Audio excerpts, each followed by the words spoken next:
While our silicone is curing, we can check in on it. The best way to do this is by using what's called a witness cup.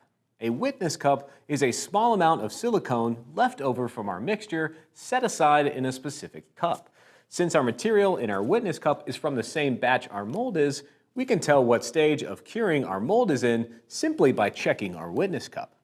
Checking our witness cup allows us to check in on our material without disturbing our mold. We can check our witness cup at a specific interval or time to ensure our silicone is curing as expected. Or we can wait until the end of our cure time has elapsed and check our witness cup before touching our mold. The only factor to keep in mind is that the amount of material in our witness cup is different from our mold. Different amounts of the same material can cure at different rates. This is common in resin casting and also needs to be considered here.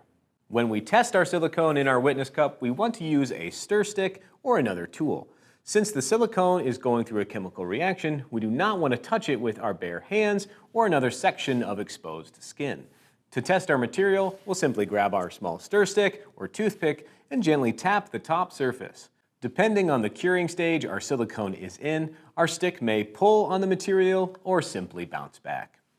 Once our cure time has passed and the test of our witness cup comes back clean, we can begin the demolding process.